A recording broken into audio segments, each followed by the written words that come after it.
Bismillahirrahmanirrahim. Assalamualaikum warahmatullahi wabarakatuh.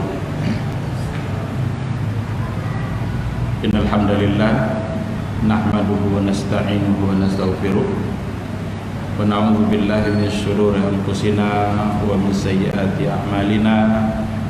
May yahdihillahu fala mudilla lahu wa may yudlilhu falan tajida lahu waliyyan mursyida. Asyhadu an la ilaha illallah wahdahu la syarika lah wa asyhadu anna Muhammadan abduhu wa rasuluh la nabiyya wa la rasula ba'dah. Ma'asyiral hadirin wal hadirat rahimani Allahu wa iyyakum. Mari sama-sama kita awali kajian kita dengan mengucapkan puji dan syukur kehadiran Allah Subhanahu wa taala sampai pada maghrib ya. Penuh berkah ini kita masih diberikannya kesempatan, kesehatan, dan kesadaran diri untuk berada di rumahnya yang mulia ini. Mudah-mudahan kaki yang kita langkahkan bisa menghapus dosa dan pada saat yang sama bisa mengangkat derajat kita di sisi Allah Subhanahu wa taala.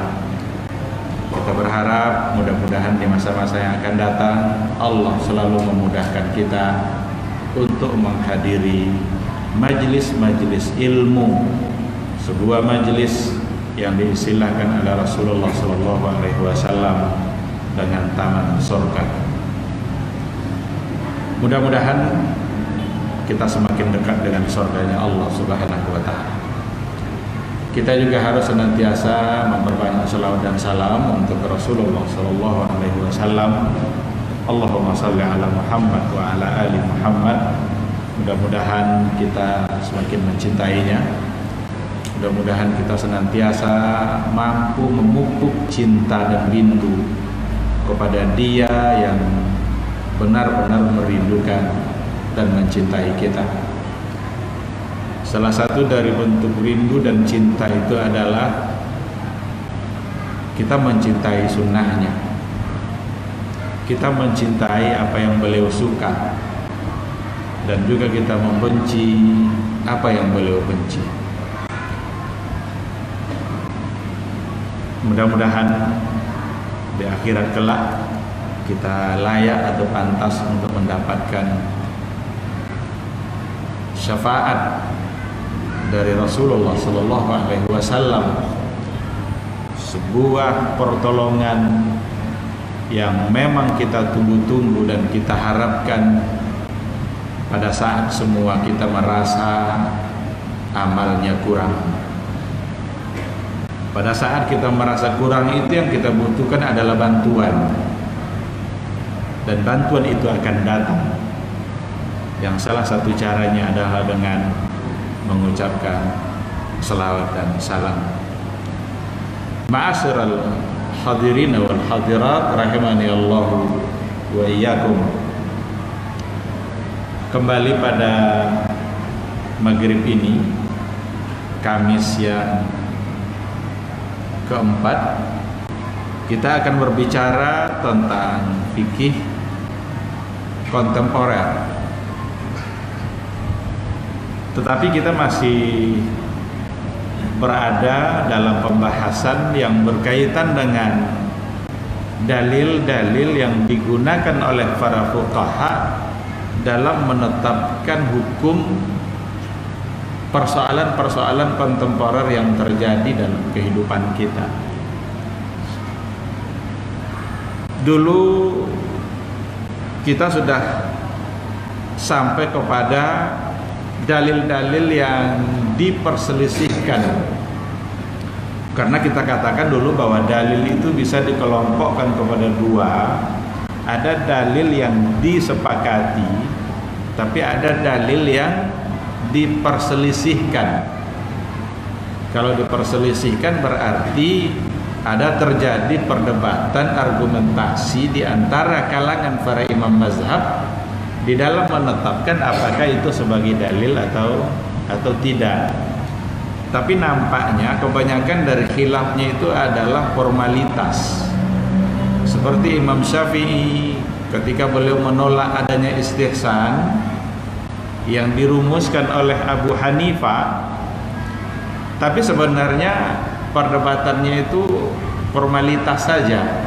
Mereka satu pikiran sebenarnya, karena yang tidak diinginkan oleh Imam Syafi'i dari istihsan itu adalah mengada-ngada dalam persoalan agama dengan alasan itu baik. Jadi kayaknya agama ini asal baik maka boleh, maka Imam Syafi'i tidak mau, sehingga ia menolak. Dan Imam Abu Hanifah ketika mengatakan bahwa istihsan itu sebagai dalil, juga tidak pernah menginginkan agar kita menganggap yang baik itu lalu dijadikan sebagai, semata-mata dijadikan sebagai landasan hukum. Kan sama sebenarnya. Imam Syafi'i tidak menginginkan adanya at-talazzuz bisyariah, enak-enakan dalam bersyariat semaunya kita, asal baik, itu akan jadi kacau nanti agama. Sementara Imam Syafi'i yang Abu Hanifah ketika menginginkan istihsan, itu tidaklah dia mengatakan hal yang seperti itu. Tetapi ketika dikatakan bahwa mengambil hukum kedua, meninggalkan hukum yang pertama, itu benar-benar lima huwa aqwa, karena itulah yang lebih kuat, karena itulah yang lebih maslahat, yang lebih dianggap baik. Dan untuk mengatakan itu yang lebih baik, ternyata juga harus diperkuat oleh landasan-landasan yang lain, yang tidak hanya semata-mata oleh logika saja. Nah, jadi ketika dikatakan bahwa dalil itu diperselisihkan, nanti akan kelihatan oleh kita seperti apakah perselisihan yang dimaksud. Ternyata memang kebanyakan adalah formalitas. Saya ingin melanjutkan. Kalau dulu istihsan sudah kita bahas, ada landasan yang berikutnya yang tak kalah pentingnya dalam kajian fikih kontemporer, itu disebut dengan al-maslahatul mursalah. Maslahah mursalah. Mursalah itu artinya adalah mutlaqah, kemaslahatan yang mutlak. Pasti maslahatnya, yakin kita di situ ada maslahat, tetapi tidak ada dalil yang menyuruh, dan pada saat yang sama juga tidak ada dalil yang melarang. Ini dirumuskan oleh Imam Malik. Al-maslahatul mursalah itu disampaikan oleh Imam Malik. Imam Malik lah yang mengatakan itu sebagai pencetus awal untuk konsep al-maslahatul mursalah. Karena nanti maslahat dapat dibagi kepada tiga. Ada yang disebut dengan maslahah mu'tabarah. Kalau maslahah mu'tabarah, mu'tabar dia. Mu'tabar itu kan diakui, sejalan dengan nas. Ketika kita mengharuskan anak dan istri kita pakai jilbab, karena pakai jilbab itu maslahat, itu mu'tabar, karena sejalan dengan nas, bahkan ada nasnya. Hal-hal yang seperti itu tidak menjadi persoalan karena nyata ada nasnya, maka maslahatnya mu'tabar. Ketika kita larang pemuda-pemuda kita untuk berjudi, ketika kita larang masyarakat kita untuk bermain judi, ketika kita berupaya untuk menghindarkan anak-anak kecil kita bermain pacar-pacaran, karena memang ada kemudaratan dan itu jelas ada nasnya, itu mu'tabar namanya. Itu tidak terlalu sulit untuk, bahkan kalau kita tidak terima malah kita salah. Di sisi lain nanti ada namanya al-maslahatul mulghah, kemaslahatan yang harus kita abaikan, harus kita tidak menerimanya. Karena mulghah itu bertentangan dengan nas. Jadi maslahat itu dianggap maslahat karena sejalan dengan nas, wajib diterima. Dianggap maslahat tapi bertentangan dengan nas, itu wajib kita tolak. Hari ini banyak orang bicara maslahat, tetapi konsep kemaslahatan yang mereka tawarkan itu kemaslahatan yang gak jelas, bahkan malah kemaslahatan yang nyata-nyata bertentangan dengan nas-nas yang ada. Yusuf Qaradawi mencoba untuk memberikan banyak contoh dalam persoalan ini. Beliau punya buku Al-Ijtihad Al-Mu'asir, ijtihad kontemporer, itu dalam bahasa kitanya. Salah satu dari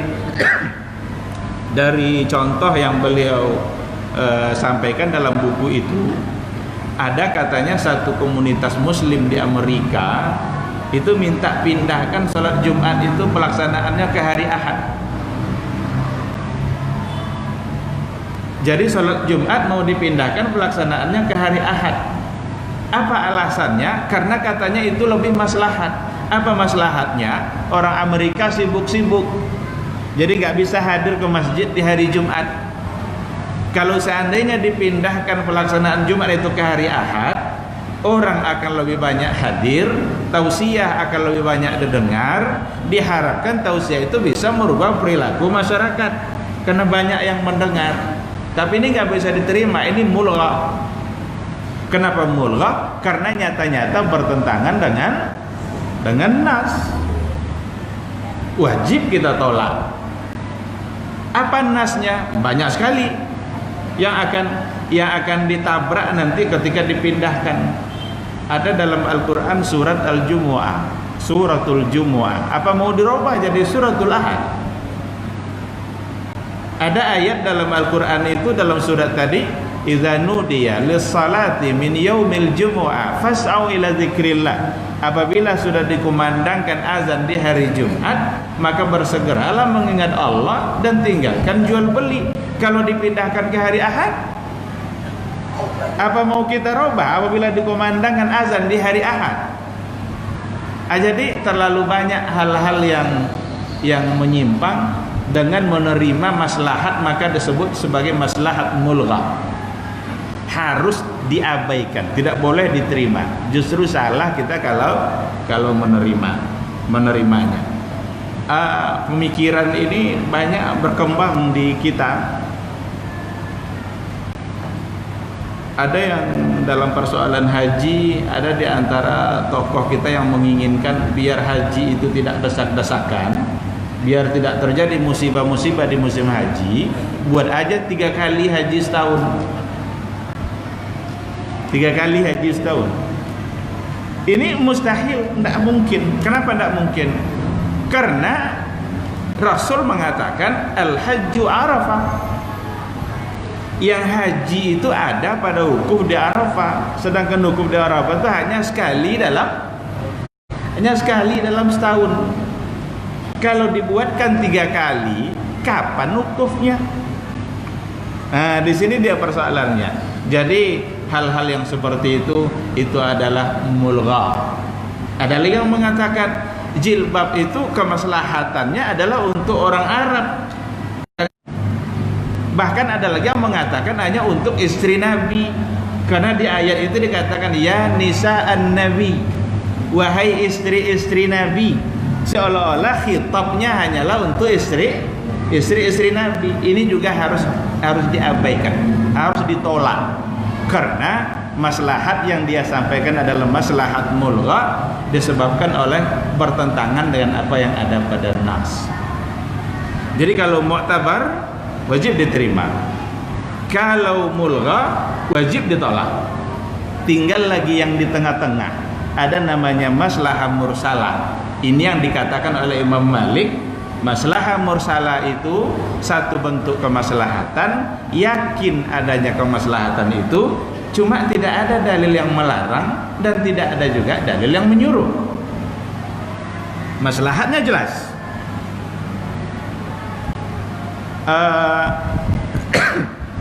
Salah satu dari contoh yang bisa kita baca dalam buku-buku siasah syar'iyah itu seperti membukukan Al-Quran. Itu dianggap sebagai salah satu contoh dari maslahah mursalah, membukukan Al-Quran. Ketika diminta oleh Umar bin Khattab kepada Abu Bakar agar Al-Quran itu dibukukan, dikumpulkan dalam satu bentuk buku, Abu Bakar menolak. Kata Abu Bakar, bagaimana mungkin kita melakukan sesuatu yang tidak disuruh oleh Nabi? Jadi begitulah kehati-hatian seorang yang namanya Abu Bakar, tak langsung menerima karena tak pernah Nabi menyuruh kita membukukan Al-Quran itu, maka ditolak.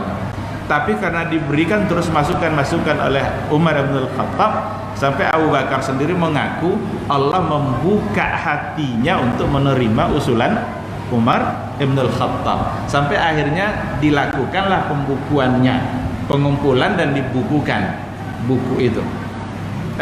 Al-Quran itu menjadi sebuah kitab yang sekarang sampai kepada tangan kita. Ini masuk dalam kategori al-maslahatul mursalah, maslahatnya jelas meskipun tidak ada dalil yang menyuruh, cuma juga tidak ada dalil yang melarang. Nah, ini biasanya persoalan seperti ini kebanyakannya nanti akan ada dalam masalah muamalah. Dalam masalah muamalah. Adapun dalam masalah ibadah, apalagi ibadahnya ibadah mahdhah, tidak akan masuk di situ masalah mursalah, kecuali nanti sesuatu yang berhubungan dengan wasail, sarananya. Kebanyakannya nanti itu ada pada muamalah keseharian kita. Mustafa Kutub Sanu, salah seorang profesor usul fikih di Malaysia, dia menulis satu buku judulnya itu Al-Maslahatul Mursalah. Jadi judul bukunya adalah Maslahah Mursalah. Kebanyakan contoh yang beliau sampaikan dalam buku itu adalah hukum-hukum dalam pernikahan. Jadi bukan hukum nikahnya, tetapi pelaksanaan pernikahan kita hari ini yang tidak lagi sama dengan apa yang ada pada masa Rasul dulu. Beliau memasukkan itu dalam kategori al-maslahatul mursalah. Nikah harus dicatat. Ada enggak zaman Nabi pencatatan nikah? Tidak ada KUA-nya. Dinikahkan lalu selesai. Oleh karena itu sebenarnya hari ini kalau ada orang nikahnya tidak dicatat, lengkap syarat rukunnya, secara fikih sah. Ada walinya, ada calon suami, ada calon istri, ada mahar disebutkan, tapi tidak tercatat, secara fikih sah, secara hukum Islam. Cuma melihat dari sisi kemaslahatannya, ada nanti hal-hal yang dia akan kesulitan ketika dia tidak catatkan. Apa contohnya? Nanti ketika anak lahir perlu ada pengakuan kelahiran, namanya akta kelahiran.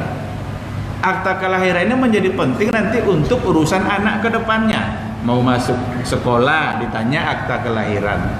Mana akta kelahirannya? Iya ndak ini bapaknya? Iya ndak yang ngantar ini ibunya?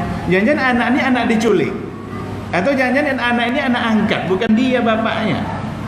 Jadi dengan adanya akta membuat orang menjadi yakin bahwa itu adalah anak dia, dan akta tidak akan keluar kalau tidak ada surat nikah. Karena nanti akan berdasarkan itulah akta dikeluarkan. Zaman kita ini memang zaman berbeda. Jangankan akta kelahiran, akta kematian pun hari ini diurus. Sudah mati dia udah ada akta kematian. Coba bayangkan. Udah nyata mati, perlu kertas membuktikan bahwa dia mati. Coba. Ini zaman kita hari ini, zaman bukti fisik. Perlu ada pencatatan. Nah, jadi ada kemaslahatan. Kalau di hotel-hotel yang berbasis syariah dengan konsep syariah, lalu datang laki-laki perempuan di situ mau nginap di situ, dia akan tanya, iya enggak suami istri, mana buku nikah? Di hotel syariah. Nah, tapi kalau di hotel biasa mana peduli dia. Yang penting bayar. Tapi di hotel-hotel berbasis syariah sudah mulai hari ini kalau ada dua orang yang datang, laki perempuan, dia akan tanya, kalian siapa? Suami istri kah? Mana buktinya? Baru boleh nginap di situ. Karena kalau tidak nanti tidak boleh nginap. Siapa tahu itu bukan suami istri. Nah, hal-hal yang seperti ini masuk dalam kategori al-maslahah al-mursalah. Nyata nyata kemaslahatannya baik, nampak oleh kita baiknya, tetapi tidak ada perintah, tetapi juga pada saat yang sama tidak ada larangan. Ketika tidak ada larangan untuk hal-hal yang memang nyata-nyata ada kemaslahatan dalam persoalan muamalah, maka menjadi dibolehkan. dengan landasan nanti al-maslahatu al-mursalah. Nah, itu satu di antara sekian banyak contoh yang yang masuk dalam kategori kemaslahatan tadi. Nanti akan ada syarat-syaratnya agar tidak semua orang berbicara kemaslahatan, tidak semua orang berbicara atas nama maslahat, maka para ulama merumuskan syarat-syaratnya. Di antara syaratnya itu adalah kemaslahatannya itu benar-benar nyata, kemaslahatannya itu bersifat umum, al-maslahatul ammah, bukan hanya sekedar maslahat sendiri-sendiri. Karena kalau maslahat sendiri-sendiri orang masing-masing punya kemaslahatan, dia bersifat umum dan tidak bertentangan dengan Al-Quran, tidak bertentangan dengan hadis Nabi, tidak bertentangan dengan kemaslahatan yang lebih besar, tidak bertentangan dengan ijma. Walaupun tidak ada dalilnya, tapi jangan sampai bertentangan. Nah, kalau bertentangan itu nanti akan masuk dia kepada maslahat mulghah. Jadi tadi saya katakan bahwa persoalan maslahatul mursalah itu memang nanti akan lebih banyak kita temukan dalam masalah muamalah, dalam kehidupan kita, interaksi dalam kehidupan kita sehari-hari. Perkembangan ilmu pengetahuan, perkembangan teknologi itu akan membuat kita banyak sekali mengalami hal-hal yang perlu kepastian hukum, tapi dengan konsep masalah mursalah itu insya Allah semuanya akan dapat terselesaikan, akan dapat kita memberikan jawaban untuk hal-hal yang kita hadapi dalam kehidupan kita. Yang paling penting nanti tidak bertentangan memang dengan aturan secara umum. Contoh dalam transaksi keuangan, hari ini transaksi keuangan kita benar-benar luar biasa perkembangannya. Kita duduk saja di rumah, hanya dengan satu alat kita bisa menyelesaikan banyak hal.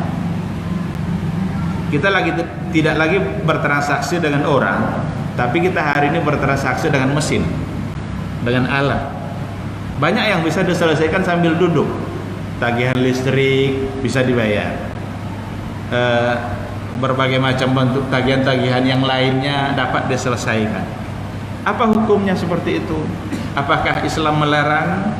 Apakah Islam tidak membolehkannya?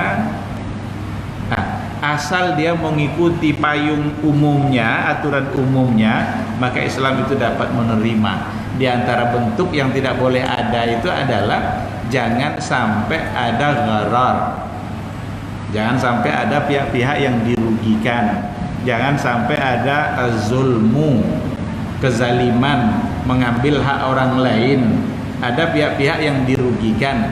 Kita untung sendiri sementara orang lain dirugikan, atau orang yang diuntungkan kita yang dirugikan. Islam tidak menginginkan ada pihak-pihak yang dirugikan.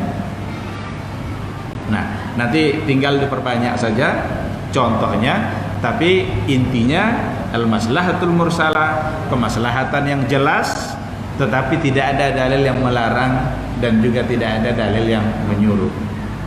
Ada yang sering didiskusikan karena oleh para mahasiswa, kita wajib tidak mentaati lampu merah? Berdosa tidak kita kalau menerobos lampu merah? Tidak ada ayatnya, tidak ada hadisnya. Kalau ada lampu merah maka berhenti. Tidak ada ayatnya, tidak ada. Nanti itulah yang akan dikaitkan dengan kemaslahatan tadi. Kalau seandainya dengan menerobos lampu merah itu menyebabkan terjadinya sesuatu yang merugikan orang lain, bahkan merugikan kita juga, maka kita punya andil dalam memunculkan kerusakan tadi. Situ salahnya kita. Oleh karena itu taati saja, tapi berpahala enggak? Siapa yang ngasih pahala sekarang nih? Nah, sekarang kita lewat jam 1 malam, pas pula merah, tengok kiri kanan depan enggak ada siapapun, lewat kita berdosa. Ya kan ini masalah muamalah dalam kehidupan kita kan, yang apa namanya? Walaupun sebenarnya contohnya mungkin saja agak mengada-ngada, tapi ini menjadi penting untuk dibicarakan. Kalau memang alasannya adalah takut terjadi kecelakaan, jam 1 malam kita hanya sendiri, tidak ada siapa-siapa, bagaimana kita mengatakan bahwa kita tetap berdosa dalam menerobosnya? Oleh karena itu berarti perbuatan kita itu akan dikaitkan nanti dengan akibat yang dimunculkan, Maka kemaslahatannya nampak di sini dengan mentaatinya. Sama dengan catatan tadi, catatan nikah tadi. Tidak ada dalam catatan sejarahnya dulu Khalid bin Walid pakai akta nikah dikeluarkan oleh KUA-nya, tidak pernah ada. Tapi pada hari ini itu ternyata adalah sesuatu yang menjadi penting dan ada hubungannya dengan kemaslahatan, dan kalau memang itu adalah pasti maslahatnya, maka bagi kita adalah termasuk mentaatinya menjadi satu keharusan. Apalagi ketika sudah ditetapkan oleh waliul amr, berarti mentaatinya bagian dari mentaati waliul amr. Nah, adapun dalam masalah ibadah tidak boleh kita buat yang baru lalu dan alasan maslahat. Nah, jangan main-main sama masalah ibadah. Nanti hubungannya masalah mursalah dalam persoalan ibadah itu akan ada pada wasilah, pada sarana dalam pelaksanaan sebuah ibadah. Dalam masalah haji itu banyak sekali hal-hal yang memang diistihadkan oleh para ulama dan disetujui untuk diiyakan karena maslahat. Contohnya ada namanya mina jadid, mina baru. Apa ada mina baru? Bisa kita buat mina. Tetapi dikarenakan oleh tuntutan keadaan yang memang tidak memungkinkan lagi untuk tidak seperti itu, maka beristihadlah para ulama-ulama itu. Itu tidak semaunya ulama Arab Saudi itu untuk membuat istilah mina baru itu mereka bermuzakarah, mereka bermusyawarah, melahirkan satu keputusan. Ada istilah mina jadid. Dia sudah masuk Muzdalifah tapi masih dihukumkan sebagai mina dengan syarat tendanya harus nyambung, tidak terpisah. Nyambungnya ini membuat dia menjadi sama. Bahkan lontar jumroh itu, kalau lontar jumroh di lantai 2 atau lantai 3, kita tidak lagi melontar tiang yang dulu dilontar oleh Rasul bersama para sahabatnya, tapi yang dilontar adalah tembok yang dibangun, baru kemarin dibangun. Itulah yang dilontar. Tujuannya apa? Supaya batu bisa turun masuk ke dalam lingkaran yang ada di bawah.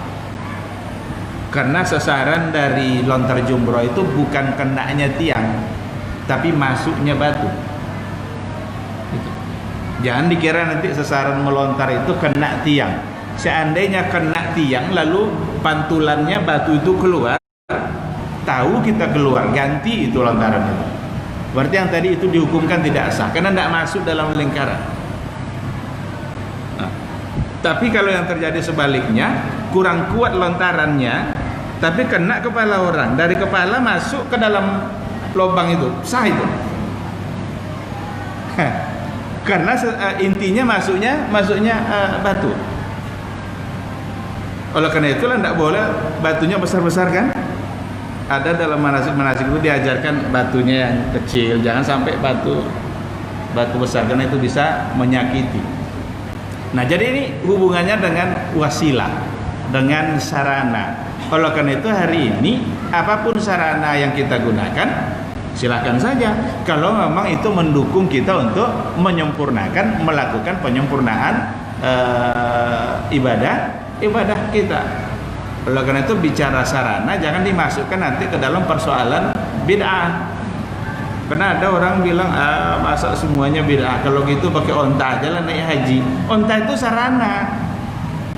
Mau pakai pesawat, mau pakai kapal laut, mau jalan kaki, mau pakai onta terus, silakan aja karena itu sarana, bisa berkembang. Tidak mesti sarana yang ada hari ini sama dengan sarana dulu.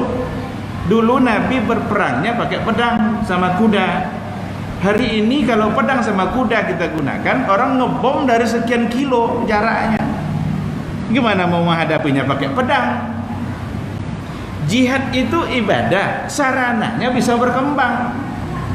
Tidak mungkin kita tetap mempertahankan sarana yang lama. Boleh juga dipakai, tapi ada tempat-tempat tertentu mungkin yang memerlukan itu.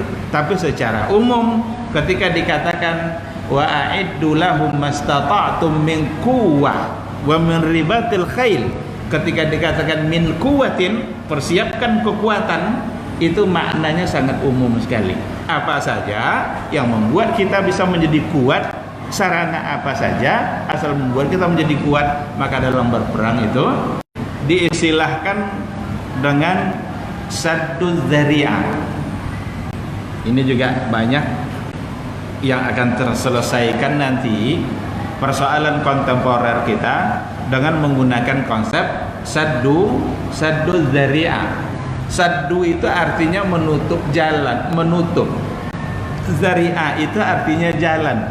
Artinya menutup jalan. Itu secara bahasa. Tapi yang dimaksud adalah perbuatan yang dibolehkan apabila perbuatan yang dibolehkan itu akan mendatangkan kemudaratan dan kerusakan. Jadi hukum asalnya adalah boleh, tetapi yang boleh itu dapat dilarang. Jangan lakukan walaupun boleh. Kenapa jangan dilakukan? Karena dikhawatirkan dengan melakukan yang dibolehkan itu akan mendatangkan kerusakan dan kemudaratan di tengah-tengah masyarakat. Maka yang boleh ini harus ditutup jalannya menjadi tidak boleh.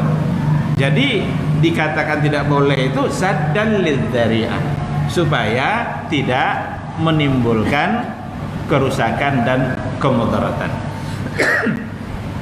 Ada ayat yang sering dijadikan alasan oleh para fuqaha, para usuliyin dalam persoalan ini, itu larangan untuk menghina, mencaci maki Tuhan-Tuhannya orang musyrik. Wala tasubbul ladzina yad'una min dunillah fayasubbullaha adwan bighairi ilmin. Jangan kita maki-maki mereka, orang-orang yang menyembah selain Allah itu. Jangan kita caci maki, jangan pula dimaki-maki ilmin. Karena dengan cara itu mereka akan memaki-maki Allah dengan cara yang lebih dahsyat, bighairi ilmin. Sementara mereka tidak tahu hakikatnya. Jadi melakukan sesuatu padahal boleh. Menghina Tuhannya orang kafir. Apalagi kalau sedang bermusuhan. Karena yang terhina itu memang Tuhannya, Allah yang tidak boleh dihina. Tapi kalau seandainya dengan melaksanakan itu mereka akan membalas dengan maki-makian terhadap Allah, maka ditahan dulu. Yang dibolehkan ini jangan dilakukan, meskipun hukumnya boleh. Ini untuk landasannya kita bisa temukan dari apa yang dilakukan oleh Rasulullah sendiri, memberikan gambaran betapa dasar atau basis dari sadduz dzari'ah itu diambil dari kebijakan dan sikap Nabi sendiri dalam menetapkan hukum satu persoalan. Satu ketika ada orang tua, kakek-kakek bertanya kepada Rasul, "Ya Rasulullah, apa hukumnya mencium istri di siang Ramadan?" Yang nanya sudah tua. Kata Rasul, "Enggak apa-apa. Lakukanlah." Sebab yang nanya tua. Pertanyaan yang sama ketika diajukan oleh seorang pemuda yang belum lama menikah. Pemuda tadi bertanya, "Ya Rasulullah, bolehkah mencium istri di siang Ramadan?" Kata Rasul, "Tidak boleh." Kenapa pada yang tua dibilang oleh Nabi boleh, sama yang muda tidak? Karena ada kekhawatiran kalau seandainya dibolehkan seperti yang tua, ada semacam kekhawatiran itu akan bisa merusak puasa dia. Saddan lidzari'ah. Nabi tidak menginginkan itu terjadi pada pada dia, sehingga ditutuplah peluangnya, ditutuplah jalannya. Maka Nabi mengatakan jangan. Dan konsep itu diambil oleh sahabat setelahnya, Abu Bakar, Umar, Utsman. Maka dalam ijtihadnya Umar bin Khattab itu ketika beliau mengirim Hudzaifah ibnul Yaman untuk menjadi gubernur di daerah Yaman, Madain. Pada waktu itu Hudzaifah nikah dengan seorang perempuan Yahudi, ahlul kitab. Dalam hukum fikih, secara hukum fikih boleh hukumnya nikah dengan perempuan ahlul kitab, al-Yahudiyah. Karena boleh itulah Hudzaifah menikah. Tidak mungkin orang sekeliber Hudzaifah sengaja melanggar aturan Nabi. Kalau itu tidak boleh, tidak mungkin dia menikah. Apalagi Hudzaifah itu punya fadilah yang sangat tinggi, seorang sahabat yang punya keutamaan-keutamaan. Bahkan gelarnya adalah sahibu sirrir rasul, yang pemilik rahasia Rasul itu Hudzaifah ibnul Yaman. Nah, ketika dia menikah, dikirim surat oleh Umar bin Khattab. Isi suratnya adalah, ya Hudzaifah, wahai Hudzaifah, ceraikan istri Yahudi kamu. Dibalas oleh Hudzaifah surat Umar bin Khattab, ya Amirul Mukminin, apakah karena tidak dibolehkan? Kata Umar dalam jawaban berikutnya, bukan tidak boleh, tapi kamu yang saya tidak bolehkan. Kenapa Umar malah melarang sesuatu yang dibolehkan pada Hudzaifah? Karena ada semacam kekhawatiran kalau seandainya Hudzaifah menikah dengan ahlul kitab, kedudukan dia sebagai seorang gubernur tentu akan menjadi panutan oleh masyarakatnya. Maka akan berbondong-bondong pula lah masyarakat Islam menikahi perempuan Yahudi, maka tertinggallah perempuan-perempuan muslimah. Sementara perempuan-perempuan Yahudi karena banyak yang cantik-cantik, yang lebih cantik dari yang orang-orang muslimah, maka tertinggallah orang-orang muslimah. Ini alasan Umar. Saddud dzari'ah, menutup jalan supaya itu tidak terjadi. Dan ini memang tentu Umar tidak sembarangan dalam menentukan itu. Pasti ada sesuatu yang membuat dia yakin bahwa itu akan pasti terjadi. Keyakinan itulah yang mendasari dia untuk menghalanginya. Ada fatwa terakhir dalam ijtihadnya Yusuf Qaradawi. Tapi banyak yang tidak setuju. Tapi dia menggunakan konsep saddud dzari'ah. Apa itu? Di antaranya adalah beliau mengatakan bahwa haram bagi kita untuk membeli produk Yahudi, Israel, dan Amerika. Padahal secara hukum asal, kalau barangnya halal, boleh siapapun yang punya, asal barangnya halal. Karena bertransaksi boleh bagi kita dengan non muslim. Untuk urusan muamalah tidak ada persoalan. Tapi belum mengistihadkan haram hukumnya saat ini kalau kita membeli produk Yahudi dan Amerika. Kenapa demikian? Karena hanya akan memperkuat ekonomi mereka, sementara kerja mereka adalah membunuh orang-orang Palestina. Ada satu lagi yang lebih tidak bisa diterima ketika beliau mengistihadkan untuk saat ini haram bagi kita untuk berziarah ke Masjidil Aqsa. Ini tidak gampang ini untuk mengeluarkan keputusan hukum seperti ini. Sesuatu yang memang dalam agama boleh, kan ada hadis la tusaddur rihal illa ila tsalasi masajid. Tidak boleh kita berpayah-payah rihlah kecuali pada 3 masjid saja. Rihlah yang untuk ibadah maksudnya. Masjidil Haram, Masjid Nabawi, dan Masjidil Aqsa. Dan fadilah salat di sana juga lebih dari yang lain. 100.000 untuk Madinah, 500 untuk Masjidil Aqsa. Tapi kenapa belum mengatakan untuk saat ini haram bagi kita? Konsep yang dia pakai adalah saddan lidzari'ah, untuk menutup jalan. Karena masuk ke sana itu kita harus bayar visa. Dan visa itu dibayar ke Yahudi, ke Israel. Kalau seandainya kita pergi ke sana, semakin banyak umat Islam yang pergi ke sana, maka akan semakin banyak pula visa itu mereka bayar. Itu akan menjadi devisa bagi negara Israel. Maka datang ke sana berarti memperkaya mereka. Sementara kerja mereka adalah membunuh orang-orang Palestina. Maka untuk menutup itu beliau sampaikan itu. Terlepas dari setuju atau tidak, tapi yang jelas konsep yang dia pakai itu adalah saddud dzari'ah, menutup jalan. Karena memang di situ ada kemaslahatan. Jadi ini adalah dalil yang berikutnya untuk hal-hal yang berkaitan dengan fikih kontemporer. Hari ini kita perlu konsep itu. Ada kemarin dimunculkan istilah rasmani, menarik uang sebanyak-banyaknya dari bank-bank Cina untuk dipindahkan ke bank Islam, bank syariah. Karena yang menghidupkan Taipan itu kan umat Islam juga, yang membuat mereka menjadi kaya itu kan Islam juga.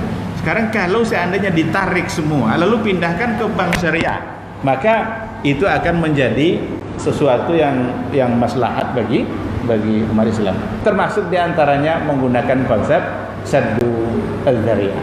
Dalam masalah perpolitikan umpamanya, ada waktu Isa sudah masuk, terus ingin akhiri dengan contoh ini. Apa hukum golput? Sebenarnya kita punya hak juga, mau tidak milih ya punya hak. Tapi seandainya semua umat Islam tidak memilih, maka yang akan jadi siapa? Jelas orang kafir atau orang yang pro dia. Nah, kalau memang itu yang akan terjadi, maka bisa-bisa kita berdosa dengan saddan lidzari'ah. Maka untuk menutup agar tidak terjadi itu, jangan golput, ikut memilih. Walaupun tidak ada yang sepenuhnya baik, tapi setidaknya bagaimana kita bisa memilih yang baik di antara yang buruk. Itu setidaknya. Karena yang ulama itu sebenarnya bukan yang bisa membedakan mana yang baik dan yang buruk. Ini kata Ibnu Taimiyah. Yang ulama itu bukan orang yang tahu mana yang baik, mana yang buruk. Tapi yang ulama sesungguhnya adalah mana yang baik di antara dua yang baik, atau mana yang baik di antara dua yang buruk, atau mana yang paling buruk di antara yang ada. Lalu mengambil mana yang lebih maslahat. Nah, jadi dengan demikian memang konsep saddu dzari'ah akan banyak bersinggungan ketika kita berbicara dengan dalam persoalan fikih kontemporer. Insya Allah kita sambung, kita masih punya dalil-dalil yang lain akan kita sambung insya Allah setelah Bismillahirrahmanirrahim. Sebentar kita lanjutkan sebelum kita sholat isya. Saddu dzari'ah itu sudah dicoba kembangkan dalam dua sisi, sehingga muncul istilah yang kedua, saddu dzari'ah dengan fathul dzari'ah. Kalau saddu dzari'ah itu menutup jalan yang boleh menjadi terlarang. Kalau fathul dzari'ah itu membuka jalan. Kalau tadi menutup, kalau fathul dzari'ah itu membuka jalan yang dilarang menjadi dibolehkan. Karena untuk mengejarkan kemaslahatan atau untuk meraih kemaslahatan, menghindarkan dari kemudaratan yang lebih besar, walaupun dia mendapatkan kemudaratan yang lebih kecil. Sangat menarik kalau seandainya kita baca alasan-alasan para ulama dalam hal ini. Salah satunya adalah kisah Nabi Musa bersama Khidir ketika ia membocorkan sampan. Wa ammas safinatu fakanat limasakina ya'maluna fil bahri wa kana wara'ahum malikun ya'khudhu kulla safinatin ghasba. Jadi membocorkan sampan itu jelas salah. Itu perbuatan yang salah karena merusak. Sebaik itu sampan, kapal-kapal orang miskin itu digunakan untuk berlayar mencari ikan. Sekarang dibocorkan, salah enggak perbuatan itu? Salah pasti. Tetapi ternyata wa kana wara'ahum malikun ya'khudhu kulla safinatin ghasbah. Di belakang dia ada raja yang akan mengambil semua sampan-sampan yang baik. Sehingga kalau dibocorkan rusak dia memang, tapi tidak diambil oleh raja. Sekarang mana yang mau? Tidak dibocorkan lalu dirampas oleh raja, atau bocor lalu tidak dirampas dan nanti bisa diperbaiki kembali. Bocor nggak apa-apa, nanti kan bisa diperbaiki. Nah, berarti ini fathul dzari'ah, sesuatu yang dilarang, tapi pada saat tertentu kadang agama malah menyuruh untuk mendapatkan satu kemaslahatan. Ini konsep luar biasa. Ini kecerdasan para ulama dalam merumuskan ini. Itu bukan hal yang baru. Pada masa Nabi Musa aja sudah ada. Nah, maka banyak hal-hal yang berdasarkan itulah nanti, baik itu sadduz dzari'ah ataupun fathuz dzari'ah, itu ternyata sesuatu yang memang bisa dijadikan sumber dalam menetapkan hukum. Utsman ibn Affan itu dalam satu ketika musim haji, beliau melarang semua yang haji pada saat itu untuk qasar di Mina. Tidak dibolehkannya qasar di Mina. Padahal secara manasik kalau di Mina adalah qasar, tidak dijamak, hanya qasar saja. Oleh Utsman ibn Affan itu jangan ada yang qasar, semua harus itmam, sempurnakan 4 rakaat. Apa alasan dia? Karena di tahun itu ada orang yang dari Badui, orang-orang Arab Badui yang baru masuk Islam, lalu mereka langsung haji karena masuk Islamnya saat-saat menjelang haji. Jadi ada kekhawatiran Utsman ibn Affan kalau seandainya di Mina zuhur diqasar jadi 4, sementara dia belum mendapatkan penjelasan yang secukupnya, jangan-jangan nanti sampai ke perkampungan Baduinya dia menganggap bahwa zuhur itu hanya 2, asar itu hanya 2, isya itu hanya 2. Jadi dikhawatirkan oleh Utsman, sehingga untuk menghindarkan hal itu semua dianjurkannya untuk sempurna. Tapi tidak lama, hanya di waktu itu aja ketika memang solusi itu diperlukan. Nah, jadi nampak oleh kita memang sadduz dzari'ah dan fathuz dzari'ah itu insya Allah akan memberikan banyak solusi dalam kehidupan, dalam persoalan-persoalan yang terjadi.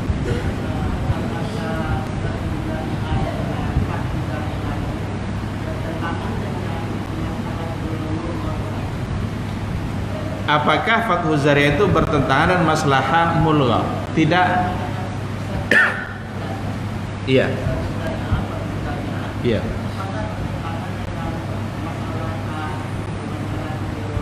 Maslahah mulghah yang tadi itu tidak bertentangan, karena benar-benar karena ada satu kemaslahatan yang ingin dicapai. Oleh karena itulah meskipun sampan tadi dibocorkan, tapi kemaslahatannya adalah sampan tidak hilang, sampan tidak dicuri. Oleh karena itu, untuk sementara itu sebagai solusi, karena diyakini dengan cara itu dia akan selamat. Oleh karena itulah, kalau seandainya kita tidak punya makanan apa-apa, di hadapan kita ada ayam, tapi bangkai tidak disembelih. Padahal memakan bangkai hukumnya haram. Nah, kalau seandainya bangkai itu tidak kita makan, kita akan binasa. Boleh tidak oleh agama kita memakannya?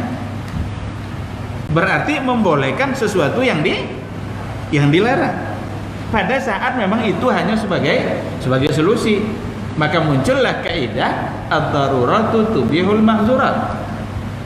Kemudaratan itu membolehkan yang dilarang. Coba tengok kecerdasan fuqaha di sini, mereka membahasakan membolehkan, bukan mewajibkan. Jadi kemudaratan itu membolehkan kita untuk melakukan yang dilarang. Tapi bagaimana kira-kira ada orang begini, saya daripada makan bangkai, biarlah saya mati. Dosa enggak dia? Daripada masuk yang bangkai itu di badan saya, mati pun enggak apa-apa. Berdosa? Tidak, karena tidak wajib mengambil yang tadi, tapi boleh. Tinggal dia yang mempertimbangkan. Kalau saya meninggal sekarang, ada tanggung jawab yang begitu besar. Nanti anak-anak dipelihara oleh siapa? Untuk menghindarkan kesulitan yang tadi itu, biar dia selamat, maka dibolehkan bagi dia untuk mengambil sesuatu yang dilarang tadi. Ya kan? Di antara dalil yang dipakai juga adalah kisahnya Ammar bin Yasir yang dipaksa untuk mengucapkan kata kufur. Mengucapkan kata kufur itu fatal akibatnya karena mengucapkan kata kufur. Tapi Ammar bin Yasir dibolehkan karena dia agar dia terhindar dari pembunuhan. Cuma dia memang dengan penuh penyesalan datang, dia menemui Nabi, ya Rasulullah, saya sudah kufur, saya mengucapkan kata-kata kufur, tapi hati saya beriman. Maka turunlah ayat yang illa man ukriha wa qalbuhu mutmainnun bil iman, kecuali yang terpaksa sementara hatinya tetap penuh dengan keimanan. Jadi tidak bertentangan antara saddu zari'ah dengan masalah mulgha. Yang mulgha tadi itu benar-benar mengada-ngada atau sengaja untuk menentang nas-nas yang ada, dan itu dipakai secara umum. Kalau ini tidak dipakai secara umum, tapi hanya sekedar sebagai solusi pada kondisi-kondisi tertentu. Karena waktu itu sudah masuk, kita cukupkan sampai di sini. Mudah-mudahan bermanfaat. Insya Allah kita sambung pada pertemuan berikutnya dengan dalil yang berbeda. Subhanakallahumma wa bihamdika, asyhadu an la ilaha illa anta, astaghfiruka wa atubu ilaik. Assalamualaikum warahmatullahi wabarakatuh.